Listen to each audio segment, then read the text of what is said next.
Churchill didn't beat depression through willpower. He beat it with bricks. The man who led his country through the most catastrophic war in human history spent his evenings quietly laying bricks in the yard of his house in Kent, not as a hobby, as the only way to survive the version of himself that came out at night. And in 1921, he wrote an essay that explains this better than any psychologist ever has. But we'll get there. Imagine you're Prime Minister. Your country is at war. Millions of decisions rest on your shoulders every single day. And you can't get out of bed. Not because you're tired, because something inside just switched off. You know that feeling? Maybe not at that scale. Maybe your war is smaller. A project that fell apart. A relationship that quietly ended before anyone said it was over. A version of yourself you were building for years, and one morning you looked at it and didn't recognize anything. That same emptiness. You know it. You did everything you were supposed to do. You achieved. You built. You endured. And one morning you wake up and can't explain why any of it matters. You lie there replaying the same moment. 12th time. 15th. Not because you want to. Because the loop won't let you stop. Most people at that point decide something is wrong with them, that they're weak, that their character is failing them. No, this isn't your character. This is a loop, one that neuroscience describes with precision and without mercy. Churchill fell into it the same way you do. The black dog doesn't check your credentials before it arrives. He just found the exit before science could explain it. The loop has a name. Depressive inertia. You feel bad. You do nothing. You feel worse. You do even less. You feel even worse. This isn't a metaphor. This is a literal neurobiological mechanism. When a person stops acting, the brain reads inactivity as a threat signal, not as rest, as danger.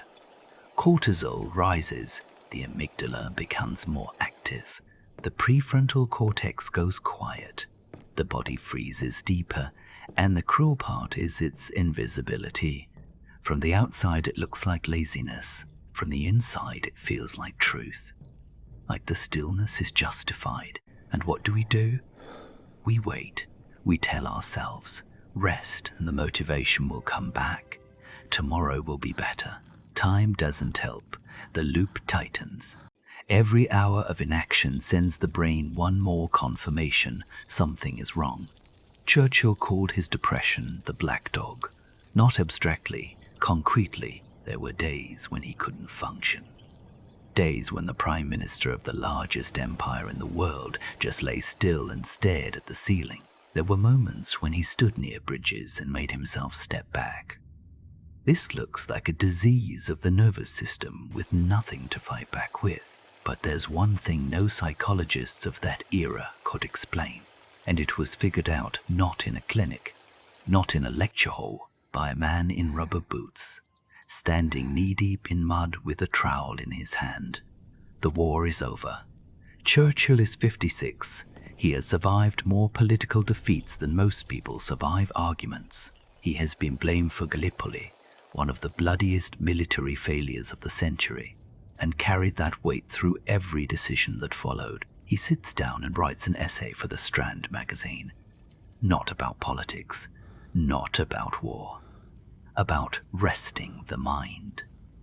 He writes, a mind exhausted by thought cannot be repaired by rest. You need to engage the hands and the eyes. Wood. Paint bricks.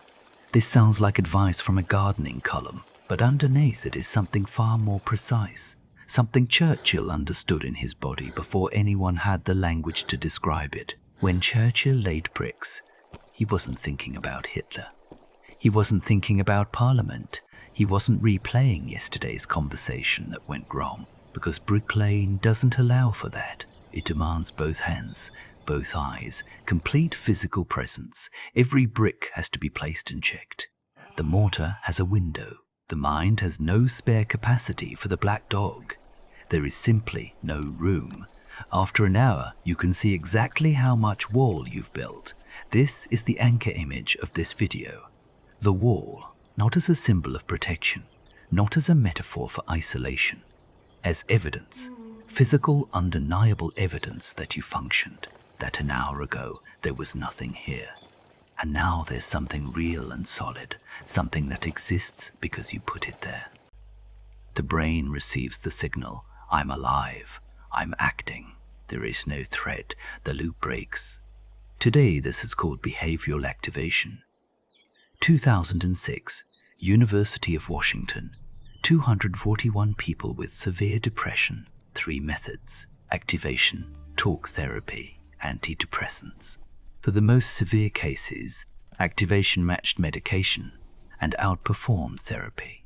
A 2014 review of 1,500 patients confirmed it. Churchill arrived at this in 1921, alone, with a trowel in his hand.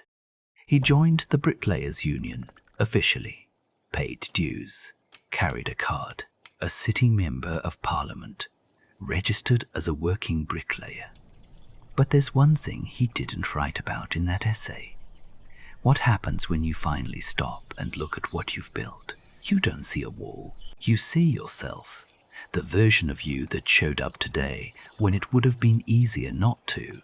Here's the hard truth.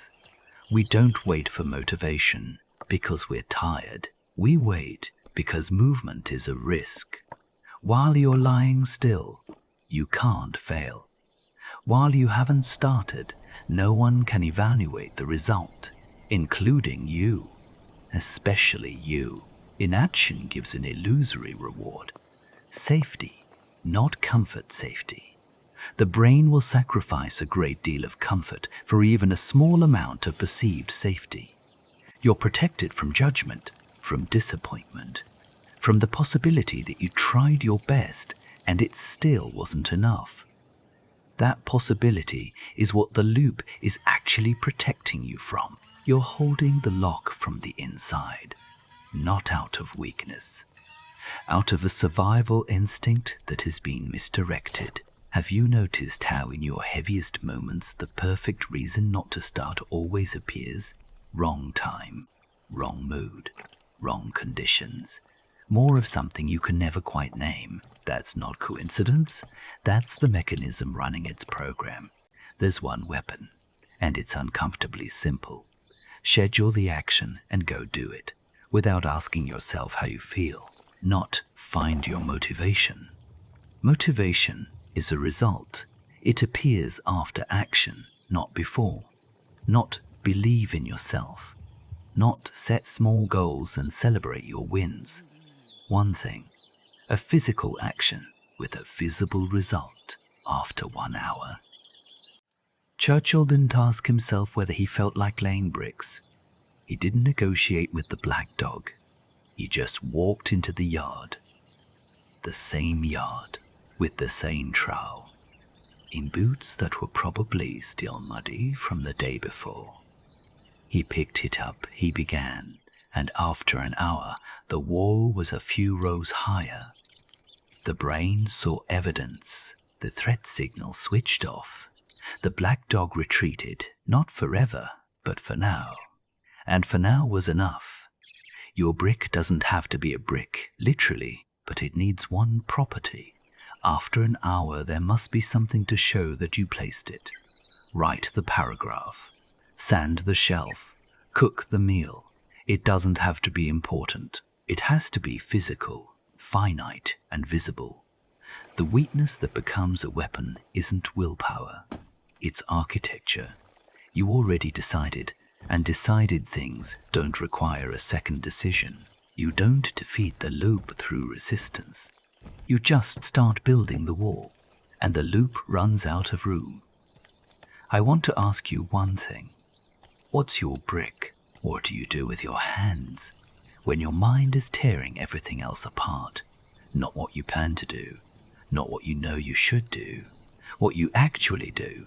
Write it in the comments. Not what you feel, what you do. The loop of depressive inertia is real. It is not a character flaw. It is not weakness. It is a mechanism, and mechanisms can be interrupted. Churchill knew this before anyone gave it a name, and he left us walls as proof. Not words, not speeches, walls. In a yard in Kent that most people never knew existed, and there's one question he never asked in that essay. What do you do when you know exactly where to go, but your legs won't carry you?